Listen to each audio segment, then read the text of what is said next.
Hey, all you happy lost souls. If you're new to the channel and this is your first time checking it out, I'll just fill you in on kind of what Happy Lost Souls is all about. The name, it started out as a band. I was playing live a lot of places, then pandemic hit. A lot of original music. I grew up during the grunge era in the 90s and kind of influenced my music a lot. There's a lot of original tunes on the channel if you want to check that out. But mainly, the channel started to grow and I started to post videos about my rock hounding and my artifact hunting and all of the things that I've stumbled across and collected out of streams in southeastern Pennsylvania over the last 17 years. Um, all the different stone tools. And some of them, most of them are all from the Pennypack Creek. Well, a large majority of it's from the Wissahickon and Pennypack because it's like my backyard pretty much. And stuff like this whole tray over here with this, more of this shale and this mudstone and these different types of quartzites. Um, this this is all stuff from the Neshaminy, as the Neshaminy Creek has very different geology than the Wissahickon and Pennypack. The Wissahickon and Pennypack Creek run through a natural fault line that is intersected by a series of different geological metamorphic upticks.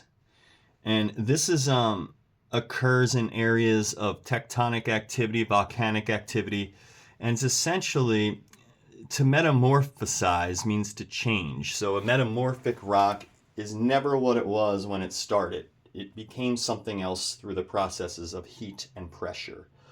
So think of the earth and all the time and the heats and the pressures cooking all of these rich muds and metals and clays together, liquefying them into a soup and then hardening, becoming other materials. And what the Wissahickon and Pennypack have a sure heck a lot of is something called corundum or aluminum oxide. And the really pretty examples, the high quality examples, get put into jewelry and they sell for lots of money. And gemstones are mainly rated and selected. A stone is rated as gemstone quality mainly because of its hardness, and then other factors after that. And the reason you want to make gemstones like rings, bracelets, jewelry out of really hard stone is so it doesn't break when you smack it into things accidentally. So most of your value is determined by the hardness of the material and then the rarity of it, and how long it takes to form. Most of the stuff that we'll be talking about, the stuff that some group 20,000 years ago and later was using to make all kinds of different points out of and different tools out of. The corundum is one of the hardest materials on Earth that is naturally made. There's only one other material harder, and it's diamond. But corundum is more robust. It is less fragile on its fracturing point. So as a tool or for abrasion, it's superior. And they obviously, the people that were selecting the materials to make these magnificent tools and pieces of jewelry out of were really aware of these properties. Like right here, this is a Solutrean style saw blade. Saw blades of this style are found over in ancient Europe. You're talking about Spain, France, and they were made by a group of early hominid cousins to humans called the Solutreans, aka the seal hunters. That's what Solutrean means. And what my whole theory and my whole idea surrounds is that they got here. They got here along the East Coast before anybody crossed the Bering Strait and got all the way across the landmass that is North America to the East Coast. It was much easier during Ice Age times when you already have the currents, the Gulf Current in the ocean. It works like a giant conveyor belt. And then there's these giant massive sheets of ice 14, 15, 16,000 years ago in the last ice age. The ocean was way smaller. There was less water. There was a whole nother state attached to Jersey on our coastline that went out way further than it used to. than it does now. It went out way further in the past because there's less water, there was more ice. More of the Earth's water was held in ice, so there was less water in the oceans.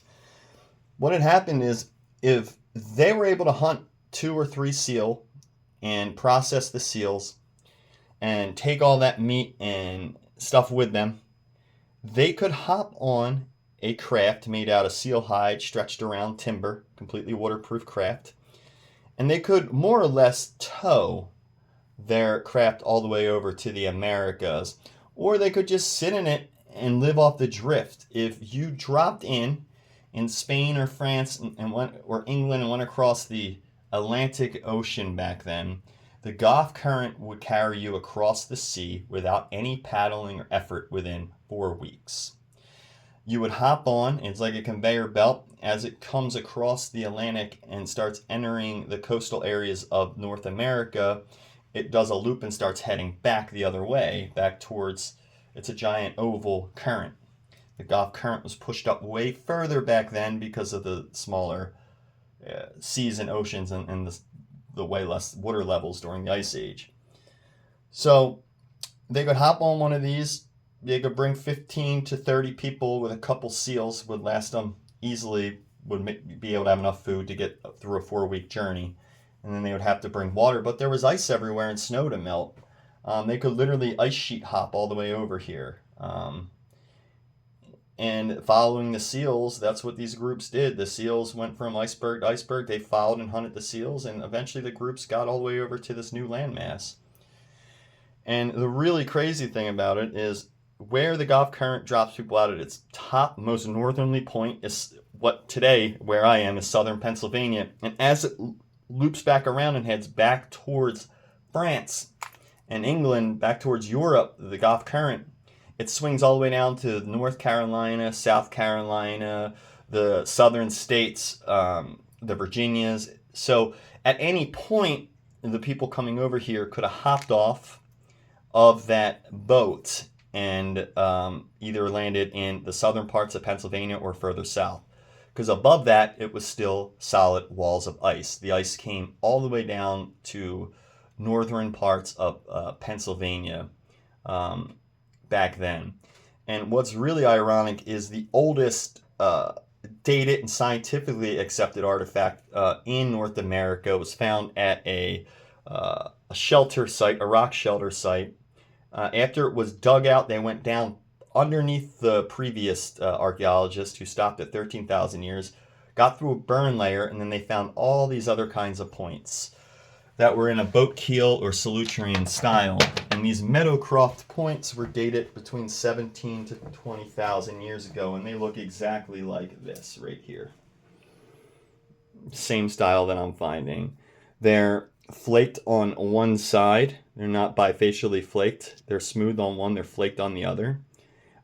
They look like they weren't fluted. It looks like they just sat down into a shaft or a notch. Very simple, pre-stem.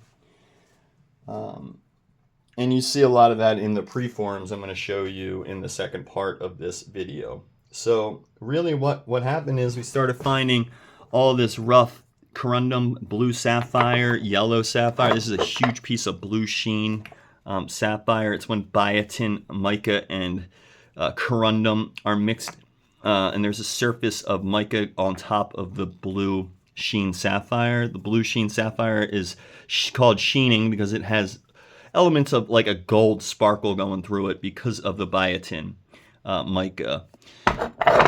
You see another massive piece of corundum, and you can see that this was used as an artifact. All that black stuff on there is artifact patina. That's mineralized sweat and oils from someone's hand using this for years as a hammer. And all that sweat and grease cakes on, and then it mineralizes into a layer. And they call this blackened layer on artifacts, they call this artifact patina. If you see any of that on a stone that you think is a stone tool, that raises the probability of it being a stone tool up to exponential levels. We have some celts made out of rocks that form along the bottom of the ocean. Kind of got an echoglite or serpentine quality or olivine quality in these. That's paradite, I believe, these little green crystals that are in here. And they form under the ocean. This is Echoglite. I have a whole series. And these are artifacts that are shaped like either a wolf head or an eagle head. And they were left and deposited purposely at these crossing points in streams. But these big pieces of rough corundum weren't just for show and jewelry. They were used to cut. This is a hand axe, and you can see all the patina from the use on it.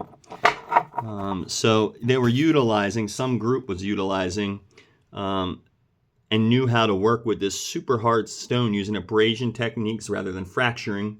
Probably using abrasive granite-like tools like this to file through. Like another Solutrean style saw right there. This hammerhead is made of magnetite. It's completely magnetic, and it was probably used to find direction. And these three tools are all matching because they're all made out of similar materials here, here, and here. And the only thing I could think of that this material would be good at is cutting through other stone, because it's a bunch of granite, and if you took the dust from all the sapphire and corundum in the area and you use that aluminum oxide powder, it'll cut right through other stones. That's why it's a great resource. Remember I told you they were called the Solutrean, or the seal hunters, and I found this effigy of a seal jumping, its head coming out of the water. You got another effigy up here of a seal-like animal, or possibly a boat of some sort. This is all yellow corundum. This is high quality schist and mica with a lot of aluminum content. These are little hooks and things like that. These are scrapers shaped like little turtles and animals. Turtle head arrow and shaft straighteners made out of sapphire. Projectile points made out of that sharp sapphire, yellow sapphire. And here is this is the shape that you'll always find Solutreans. This is one of the things that made me say, hey, the Solutreans were over here. This rhombus or kite-like shape made from abrasion. Super thin, does not need to be shafted or fluted because of how strong the sapphire is. There's no snapping. This is a couple thousand times stronger than steel. And how they were able to shape this wasn't through fracturing with a hammer and taking sections off. It was by literally taking sand or sandpaper-like substances and just rubbing it on a rougher rock over and over again. Like we have an abrasive tool right here. Like this rock was used, this abrasive tool was used for grinding and sanding either down grain or to work on other harder rocks. We have a little miniature sapphire tomahawk head. It's got the gem banding, and they used it to make the tomahawk appear black on one side and white on the other. Black, white, and red were extremely important colors to the Native Americans. But a lot of this stuff is far older than what we consider the Native Americans, and that's the thing. There were people here way before 13,000 years. That's when, mainstream academia says that North America was settled by people. Nobody was here before 13,000 years ago. This is not true. Finding their shit everywhere, obviously. And it stands to reason, and this group was extremely intelligent at working with the sapphire. Now, if I come over to this other room real quick, I can show you some more of just the gemstone-like stuff.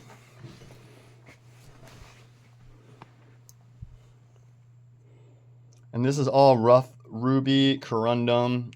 There's garnets mixed in. There's some topaz. And I just want to show you how much of this stuff I have in my area. And you know what a red sapphire is? A red piece of aluminum oxide like this, that's what we call a ruby. And the crazy thing about sapphires and rubies, they're all the same. A ruby is just a red sapphire. And then there are yellow sapphire. They're every color you can imagine. Natural sapphire, though, is absolutely crystal clear. And I have some natural sapphire over here, I believe. I don't know if this piece has a lot in it or not, of the clear stuff. But you can see the real clear pieces of sapphire in this schist inclusion. Here's a piece of what they refer to this color as green sapphire. What you're going to see is, I'm going to add in a clip. It was at the very beginning. the clip, and it's going to show you literally what green sapphire looks like rough. And this is like grade A museum example of what rough sapphire looks like. It grows in slab form, the green. And what it is it's striped and it's banded with yellow and blue overlapping bands, which when the light hits, it gives it a green quality. A lot of this stuff gets heat treated to bring out the green color more. We get a lot of yellow or orange. The orange sapphire, very valuable. It's rare. It's when yellow and reds get mixed together.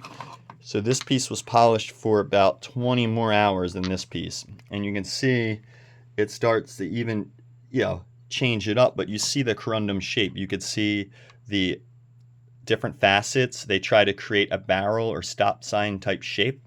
Sometimes they can't form all the way around because as they're growing, they hit silicates. So like I said before, this type of rough gemstone, here's a starred ruby. There's a star in the middle of this one. It's hard to see though. It's like right in here. If I can get the light right, you can see it. But because there's different hexagonal patterns by the way they grow and crisscross, you get starring. And then you get the ore form of sapphire and ruby, which kind of looks like this blotchy with blues and reds running in it. So this isn't pure, but this is the ore. And the ore of sapphire is called corundum. Corundum is the ore, the rock formation that the sapphire is in or growing in is the matrix. You got a really nice piece of rough blue here, sapphire. And the reason sapphire is so valuable on the jewelry world and certain types of sapphire are so valuable is because they have a unique property of color changing. And they color change because they reflect different, prisms of light back and let other spectrums of light pass through. So if the ruby was forming, the sapphire was forming, remember it forms as a clear stone, a pure piece of aluminum oxide is clear. What happens is chromate, iron, sulfur they'll taint or they'll be mixed into the aluminum rich mud that the sapphire is cooked out of. And because it's not pure aluminum oxygen, this other bits of trace metal add all kinds of colors to it and color changing properties. Like we have these blues down here. See if I can get the light off it because it's so intense. The blues, like I have a blue sapphire here. I have some more blue ones down here. But you see these blue sapphire. This one is cool because it's in a crescent matrix. And you can see the facets and the star in the middle there. You have another one that's in a perfect matrix. It looks like a home plate. You can see the faceting. These will shift to like this dark gray color to purple to blue, depending on the different lights. You can see how purple that one just got with the light on it. And these stones have these amazing color changing properties to them, which make them very valuable. And it's cool when you walk past them and the sun starts hitting them because different spectrums of sunlight, different beams of sunlight hit them, and they light up in all different colors. You see how blue that just got now. Let's try to turn this light off on here. You see how blue that just got from the light hitting it. Some rubies down there. There's a pigeon blood ruby, pad paradasha, another piece of, we could consider that green sapphire back here. Like this stone here. Let's turn his light back on. This stone here is the same as the big piece underneath. The sapphire will always have banding or grow in barrels. Here's a really good example of a super rough yellowish green sapphire. You can see how hard it is. The creek wasn't able to round it down. It's still in this real square barrel shape. And you can see these striations running through it, these inclusions. They always have a tic-tac-toe pattern or score pattern inclusion on them. And that's why I brought some tools over to show you like what I do to test these. In most cases, I will use the hardness testers, which are here. I have a couple of them to read the hardness of the stone. So I got the HMKIS. There's a whole video on how to use this on my channel. And I buy several types to test them against each other to make sure my readings are accurate. I have a gem light, which has various different spectrums of light built in, so you can actually see what sunlight looks on them, moonlight looks, and you can see the color changing properties. You could also get right up on your stones with these because they're so powerful and they recharge. You could see right into them And now you can see the green coming out. And you see all the bands running through the sapphire. That's why I included a picture from the IGA of what a slab of green sapphire looks like, just so you can see that what I have is definitely a green sapphire. And that's what a lot of these are, is corundum and sapphire. And I'll show you again how the natives, or the people that were in this area 17 to 20,000 years ago, were utilizing the sapphire. You can see down here I have several preforms, arrow tips that were made but not finished. We have a yellow one, yellow sapphire. We have blue sapphire. We have a blue sapphire with two sprawled out tails on the bottom, which gives it a Dalton design, which we can date to like 12, 13,000 years ago. But maybe it was just an older piece that got retouched. But these are preforms. They were given the shape of the arrow tip. They weren't finished. And you see that a lot at these production sites or quarry sites. This stuff had to be ground and filed. Like I said, it's way too hard to fracture this and use fracturing methods.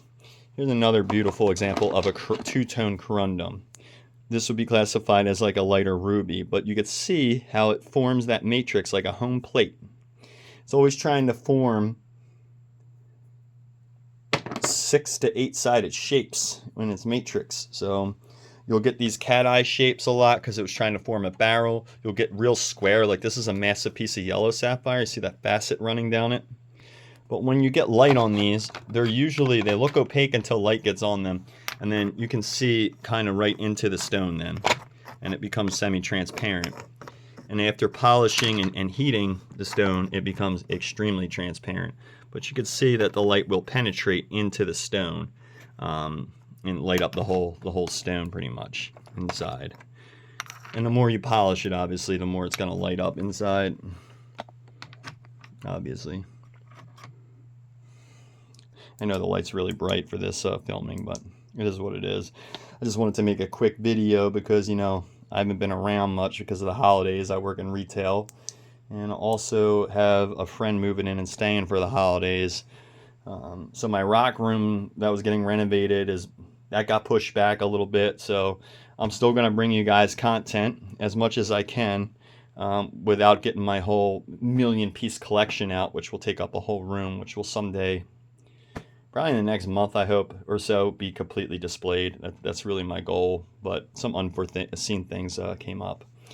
Not only were they making stone tools and arrowheads and spear tips, sometimes you get really clever pieces too that are like cotton candy, where you get blue and pink mixed together. It's really, really cool color combination. These really bright kind of pieces of pigeon blood that'll get real bright red in certain lights. And then you get different forms of garnets. We have some garnet here. A lot of garnet in the penny pack. We have garnets, and we have matrices of garnet too that grow out of the schist. They look like this. They're really neat. And you see all the little black garnets growing out of the rock. They're all little tiny gemstones growing out of the schist. There's little blackish, darkish, crimson little speckles are gemstones. So you can kind of see them.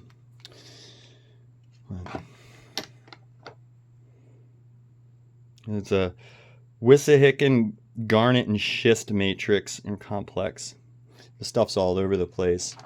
You get a lot of this biotin mica and muscovite mica that's in the schist. This real shiny copper colored stuff is a type of mica. And there's a lot of aluminum in this. And this is where the aluminum is getting washed out of, and then with geological processes over millions of years being cooked and then turning into aluminum oxide or sapphire. Another really beautiful ruby here.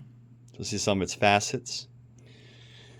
You're talking about really rough ruby and rough corundum, you can so easily overlook them because this is what a massive rough ruby looks like before it's cut and polished. You see the blue gem band running down it? You can see it go all the way through the middle of the stone. This is a giant piece of rough corundum ruby. Once you learn how to identify this stuff, it's pretty easy because in a creek, anything that's softer than this stuff gets turned into a pebble or rounded out into a pebble. The real hard stuff, because the sapphire in the creek has a hard time rounding it and smoothing it, it keeps its square shapes, its facets. So I look mainly for the geometry before I can actually see what the stone is. I mean, look at that. You can see, you'll get these white gem bands a lot in natural sapphire, but this is what they call cloudy or milk sapphire. So it didn't form completely clear, but close to it. It means it was probably, tainted with some calciums or different materials in its formation. The blue sapphire and color changing sapphire occurs when the aluminum oxide is tainted by titanium and palladium during its formation. The palladium gives it this type of color where it's real dark until light hits it and then it shifts to like purple. And this is extremely rare. It's probably one of my more valuable stones. These ones that change from like a purple on different angles to a blue.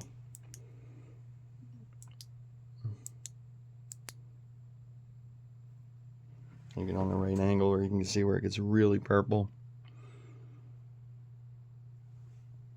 This light's too bright. Let's get dried sunlight. You get this really dark, almost amethyst color, but then when the light is not on it, it's like blue. But yeah, when my room is all set up and my lighting is better, it'll be a lot easier to see. So, but yeah, I just want to show you the tools I use. I use a laser sometimes. It's a really high power rechargeable laser. You can blast your rocks with this. It'll help show you the insides of the rocks. It'll help you identify them a little easier. Just keep it away from your eyes. These things are really powerful. But you can do the same type of thing with these. You can get them on. You can see inside your rocks with the laser itself. You can kind of get an idea of the patterns in the matrix. So yeah, we use that sometimes. Sometimes you can get the laser to go all the way through if the rock's clear enough, and then you can look at the reflection of the laser, and if there's a score pattern in that reflection, like off the wall, when it's passing through, then you know that you have a sapphire because they form and they grow in these grid-like patterns. So,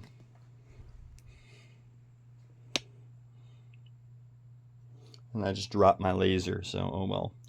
But anyways, I just wanted to touch base with you guys. I'll show you a couple more things before I go. I know this isn't like an official video. It's kind of just a quick recording. Like I said, this time of the year is going to be tough for me, but I want to show you some of these rough stones. And these are all over creeks wherever there's metamorphic activity in southeastern Pennsylvania. You can find amazing types of gemstones. You just have to pay attention and know that the stuff doesn't look like this when you find it. It's all covered in dirt and silt, and it's in creeks.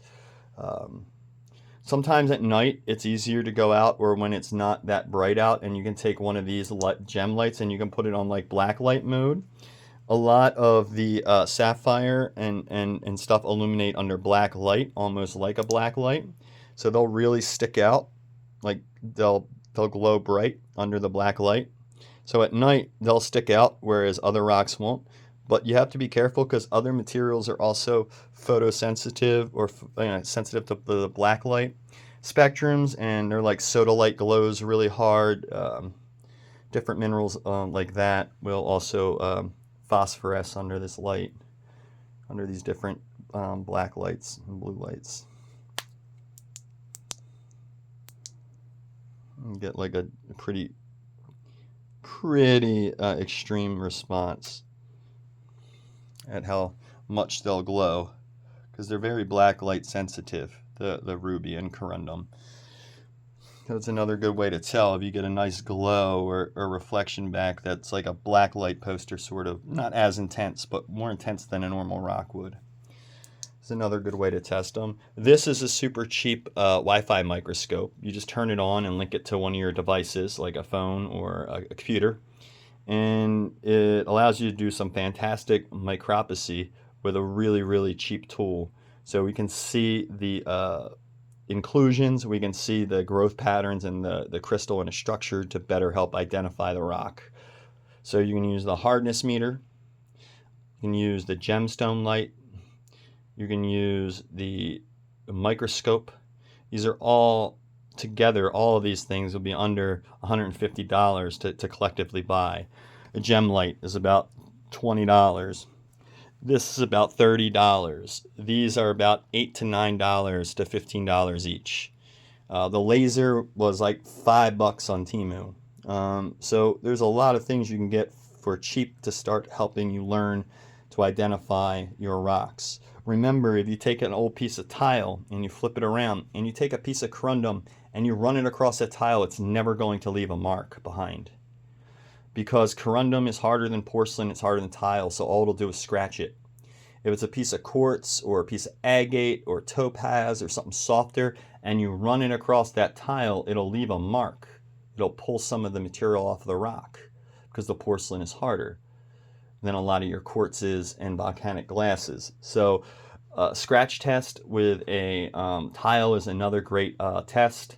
Remember, your sapphires and corundums aren't going to leave a mark. They'll just scratch into the material. You'll actually see some of the porcelain on your sapphire or corundum after you scratch it if it is really a sapphire or corundum. And I clean everything because I've had questions about how do you clean these once you find them in the creek. The first thing, everything goes into a big bath with a little bit of white vinegar, and I also use Dawn soap and water and warm water, and I heat everything up, and I use the Dawn and the vinegar, and it helps clean everything and disinfect it. Because when you're searching for these rocks and these stones in creek deposits, you're at the same places a lot of parasites are. Like raccoons love to take dumps and craps all along creek beds. Different animals do the same thing. They form worms and parasites that are climbing on a lot of these rocks and things like that. So after you go rock hunting or anything, you want to wash up real good. You want to wash all of your artifacts up real good to at least just disinfect them. That's only going to clean them a little bit. During this process of them soaking, I'll go back with a Brillo pad or a thick bristle brush or wire brush, and I'll just rake the shit out of all of them as hard as I can to get all the loose dirt and debris off of them. And then after they're all clean and they come out, I'll take a palm sander, a hand sander that's powered, and I'll put some pretty high grit to medium grit sandpaper on there with some water. And I'll go over all the natural edges of the rock just to knock off any kind of calcification, to get a better look at the surfaces. See how hard it is to polish with a hand sander. It's a good way of telling the hardness. If you have a piece of quartz and you think it's a sapphire, you have a piece of agate or topaz and it's not a sapphire, the belt sander will eat it up. It'll shape it, it'll grind it down. If it's a sapphire, you could sit there for 3 years with a power sander on it and it's only going to take a millimeter maybe off. You could smooth and shine a sapphire with one of those hand sanders, but you're never going to be able to shape it because it's too hard. It's way too hard of a material. So you have to use diamond and diamond files, and if they're the only thing that's working, and after you diamond file and use water, you're left with this thick layer of powder, this yellowish white powder. This is pure aluminum oxide powder, and this they charge a lot for online. You can use this, and you can use this powder and coat your surfaces of your diamond cutting tools, or you can take a little bit of water and make like a paste and put it over top of your rocks before you start trying to hand file them or smooth them, if you go that route. But you'll need these little diamond tools I showed in the last video that I put up about how to shape and cut them if you're going to do it by hand. If not, you need a faceting machine, a slab saw, there's cabbing kits or cabbing wheels that are used to polish round rocks. These are all, trades of your professional gem and stone cutters, which I want to get some of these instruments and start learning how to do this myself, so I can actually maybe get some value out of some of these uncut, beautiful, rough gemstones. Like these blues and these rubies and these color shifting blues and these oranges and these orange, white, and reds, these pad paradashes. All of these have a lot more value if they were cut into beautiful gemstones. So someday I'll learn to do that. The other thing that gets complicated is I have to sort out what's an artifact from what's just a gemstone, because they used a lot of this material in creating artifacts, and I never want to sell an artifact. It's pretty illegal unless you're of tribal blood because of the North American Grave Act of, I think, 2010. No, it was 2004, North American Grave Act. I forget, but it's forbidden really to take any kind of artifacts or to save them unless you are in fact from that tribe. It's a ridiculous rule. I don't really want to get into it. It's mixing politics and it's destroying our knowledge of the past. You know, if you're walking through a desert and there is an artifact on the ground and everyone says, no, you're never allowed to touch it or pick it up or learn from it. It's just a rock then with no purpose or no story. And the people that created it will have no voice behind it. So they want to put all these rules and laws into effect because they want to make everything compartmentalized into some sort of social stigma or some sort of epitaph of racism or something like that, when all I'm doing is trying to save history by rescuing some artifacts that would have just been overlooked. Some artifacts that go back 20 to 60,000 years. I have a video called The North American Neanderthals you guys can check out. There are some extremely old tool-making techniques found in layers way under the stuff that's 20 to 30,000 years old. So the natives or the groups of people that could have potentially been working with the sapphire are the Solutreans from way back, and another more recent group was utilizing it, which I believe has Mayan connections.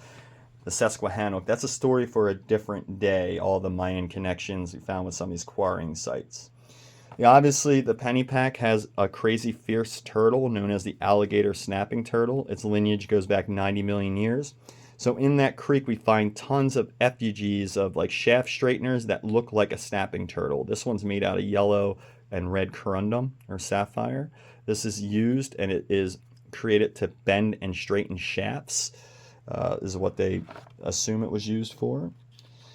We have this beautiful pressure flaking tool made out of yellow sapphire, and they used this fishtailing or this unique, we call it an inclusion within the stone, and they used it to create the mane of the horse.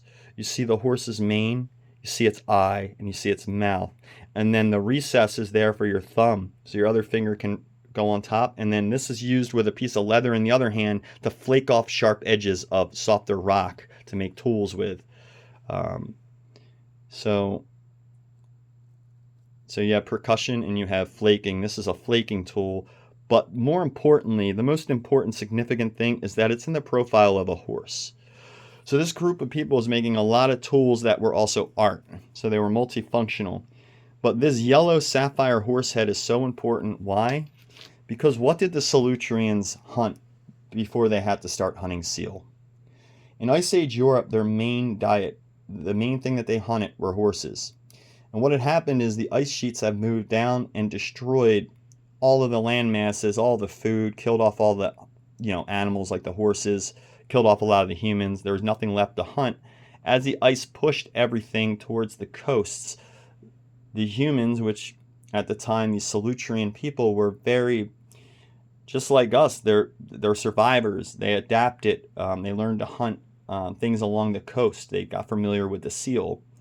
So not only do we find an effigy of a seal, at the same site we find an effigy of a horse, both of the most important animals to the Solutreans. There were no horses in North America until prior to the last ice age. So before the last ice age, there were horses. But from the last ice age forward, all the horses were extinct.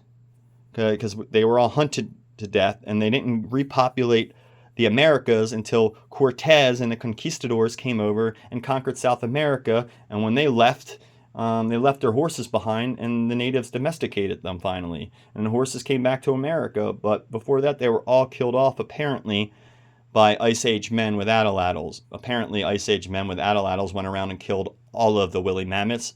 There was more woolly mammoths than people on Earth, but somehow they killed all of them.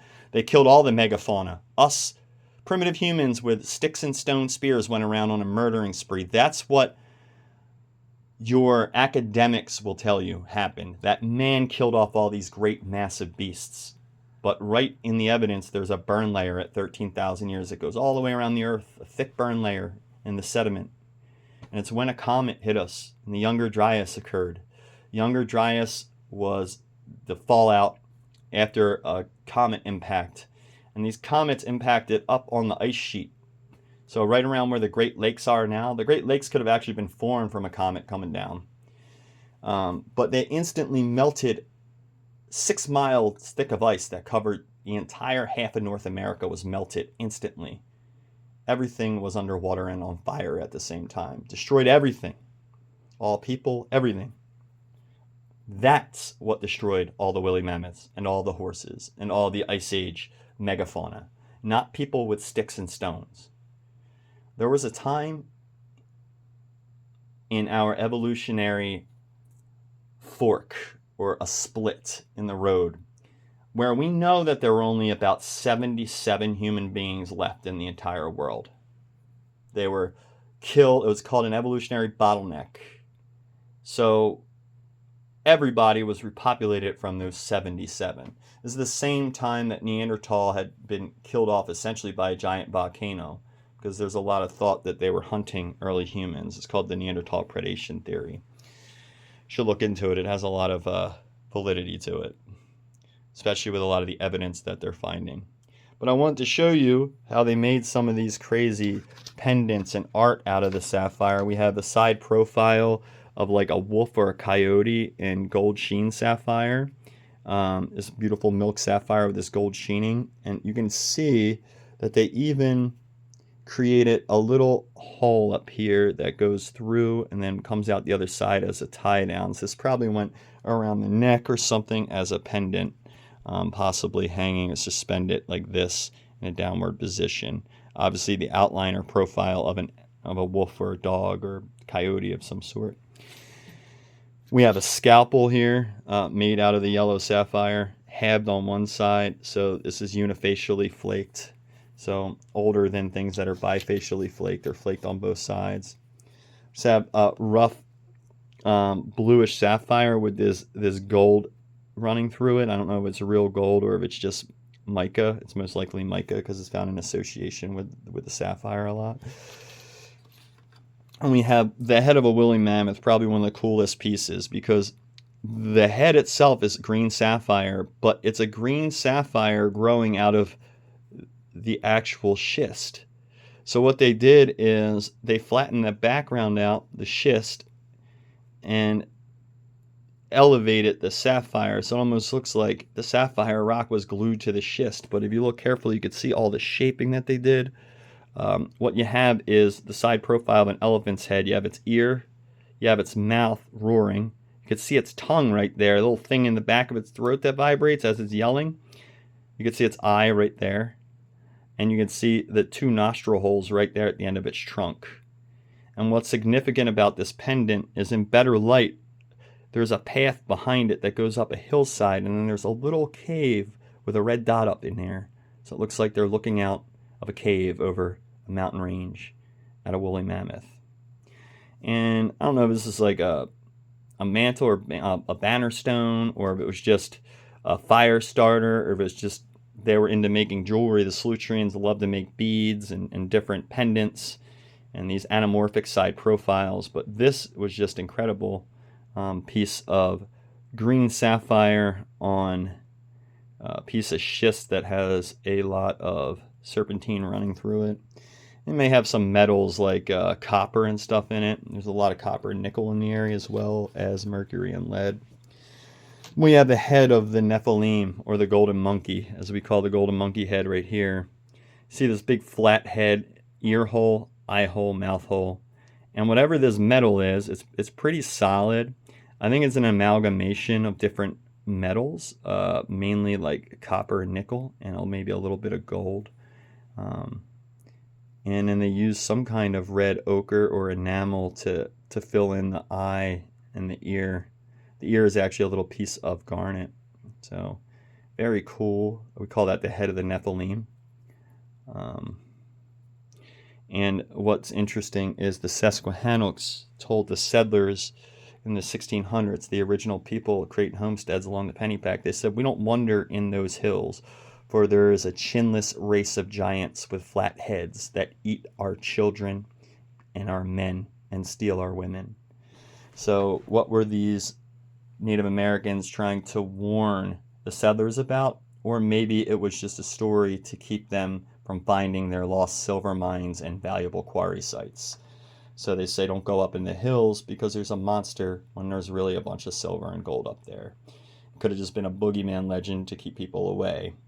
Or it could have been a story from a much older time when the Native Americans had encountered a different primitive species of human, something that we would maybe call a Bigfoot, but it's really either a Neanderthal, Hyperbergensius, it could be Denisovan, it could be a Neanderthals that are still alive and left and broke away from other populations to live out into the wild, remote areas.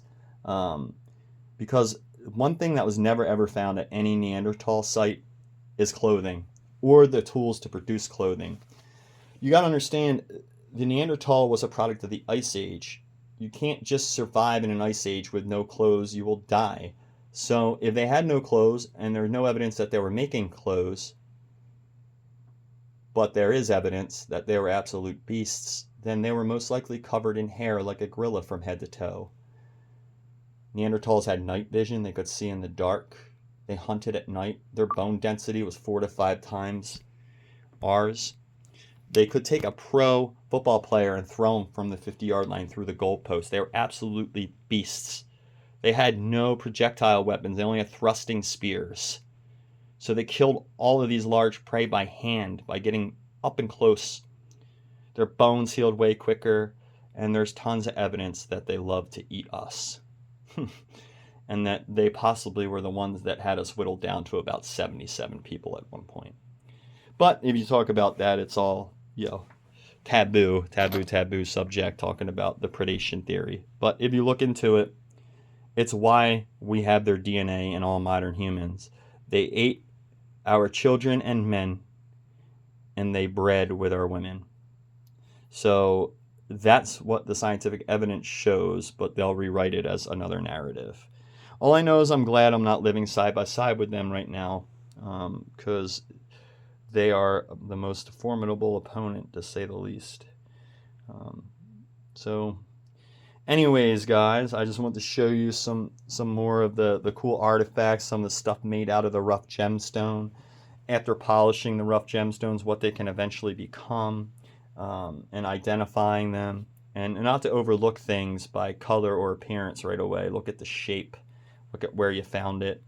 Look at the geological surveys for your area. Like I said, I have a ton of videos up, tips and tricks to finding sites. I will tell you that on any creek with a Native American name or place name, please look out for white sycamore trees that are growing near crossing points or around bridges or near deposits. These giant white trees are a telltale clue that there was some ancient activity, some ancient industry happening. They're the first trees that grow back when an area is cleared. They grow back the fastest. They were worshipped by Native Americans. They're bright white, and in a time when there was no electricity, they were used at night to help guide people to safe crossing points along creeks, to high ground, to intersections that were important. So keep an eye out for these ghost trees, and you'll see them all up the northeast. And you'll see every time you go over an old bridge, if you look out to your left or right, you'll see plumes of these sycamore trees growing. These are quarry sites, generally. They're sites of industrial activity where a bunch of people were doing a lot of work and cleared a lot of trees and land out at one time, and the first thing to grow back was those large white trees that we call ghost trees. And if we can date some of the ghost trees, we could say they're 400, 500, 600 years old. We know that's when they started growing, so that's when the land was cleared for those trees to start forming. And we can tell that that's when the industry was occurring. Now, it's hard to tell because I find fossilized pieces of white sycamore in a lot of these deposits. So you have one generation of tree dying and another one growing out of it. So how far back does it go? I look for bent trees, or trees that are purposely twisted or bent. Native Americans did tree tying to navigate, to point different things out.